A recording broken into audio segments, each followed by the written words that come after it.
Planning a trip overseas while on the age pension can raise a lot of questions.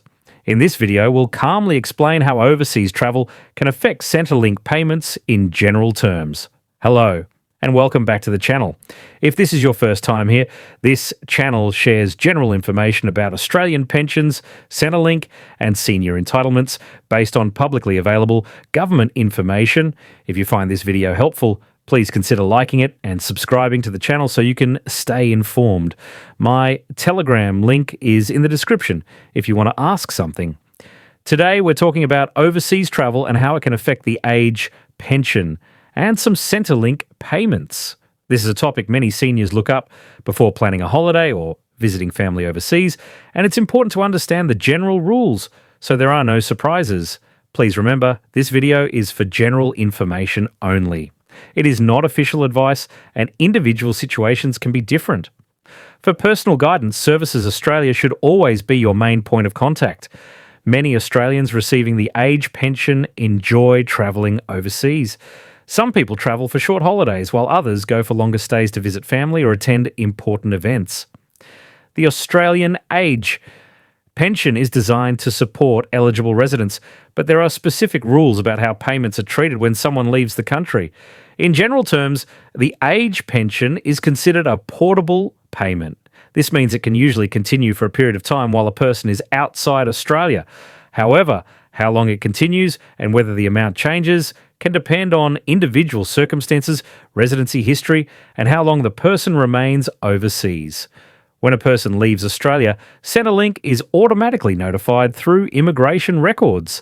Even so, Services Australia advise that people should still tell Centrelink before they travel, especially if the trip will be for more than a short time. This helps ensure records are correct and reduces the chance of delays or confusion with payments. For many age pensioners, payments can continue while overseas for a set period, provided they remain eligible. Eligibility is not only about age, it also includes residency status and whether the person continues to meet income and assets rules during their time away. Travel itself does not remove eligibility, but extended absences can affect how payments are assessed. A key factor Centrelink looks at is how long a person has lived in Australia during their working life. This is sometimes referred to as Australian Working Life Residence. It generally looks at the number of years a person has lived in Australia. As an adult, this history can influence how long age pension payments can continue while a person is overseas. For people with a long Australian residence history, payments may continue for a longer period than for those with fewer years of residence. However, this is assessed individually and the exact rules can change over time. Because of this, it's always important to check current information directly with Services Australia before travelling. If a person is overseas for an extended period, Centrelink may review whether the person is still considered an Australian resident for social security purposes. Residency is not just about citizenship. It involves factors such as where a person normally lives, where they have their home, and whether they intend to return to Australia. Short trips, such as holidays lasting a few weeks, usually do not affect residency status. Longer stays, especially if they extend for many months or years, may raise questions about whether Australia is still considered the person's usual place of residence. This does not automatically mean payment stop, but it can lead to a review. Another important point is that while overseas, some supplements or additional payments linked to the age pension may change after a certain time. These rules are set by government policy and may be updated. Because of this, Centrelink encourages pensioners to understand that the total payment amount overseas may not always be the same as when living in Australia. It's also important to understand that different Centrelink payments have different portability rules. While the age pension is generally portable, some other payments are not payable overseas at all or only for a very short time. For example, certain allowances or supplements may stop once a person leaves Australia, depending on the payment type. This is why it's helpful to clearly identify which payment you're receiving. Some people receive the age pension only, while others may receive additional support or linked benefits. Each of these can have separate rules when it comes to overseas travel. Centrelink also expects people to continue meeting their reporting obligations while overseas. If a person's income or assets change during their time away, they are generally required to inform Centrelink, just as they would if they were in Australia.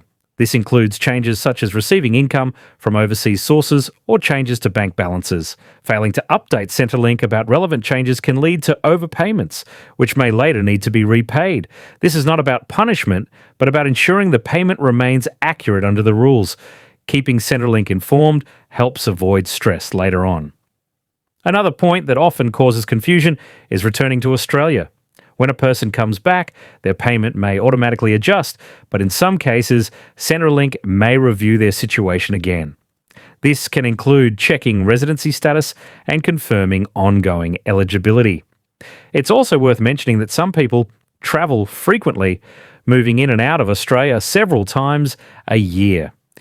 While this is allowed, frequent travel may sometimes trigger a review to confirm where the person is considered to normally live.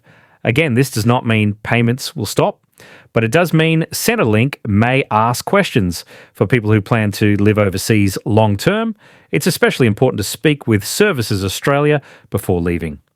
Long-term absences can have more complex effects on payments, and understanding the general rules ahead of time can help with planning. Healthcare access is another area people often ask about when travelling. While this video focuses on payments, it's important to remember that Medicare coverage outside Australia is limited. This does not directly affect the age pension itself, but it is something travellers often consider when planning a longer stay overseas. Some countries have international social security agreements with Australia. These agreements can affect how pensions are paid and how residence is assessed. The details vary depending on the country and the individual's circumstances. Because these agreements are specific and can be complex, it's best to treat them as general background information and confirm details directly with Services Australia. It's also important to be cautious about information found on social media or unofficial websites.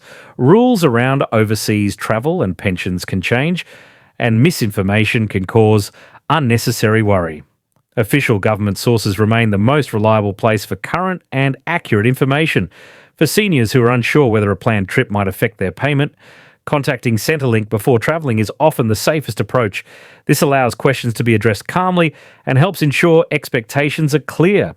To summarise in general terms, travelling overseas does not automatically stop the age pension. Many people continue to receive payments while away. However, how long payments continue and whether any components change depends on individual factors, including residency history and length of absence. Everyone's situation is different, and this is why general information can only go so far. Centrelink decisions are based on personal details, and only Services Australia can confirm how the rules apply to a specific case. Overseas travel can be an enjoyable part of retirement, and understanding the general rules around Centrelink payments can help make planning easier. Staying informed, keeping details up to date, and checking official information are all sensible steps. Thank you for watching today's video. If you'd like more general information about Australian pensions and Centrelink rules, feel free to explore other videos on the channel. Stay informed, take care, and I'll see you in the next one.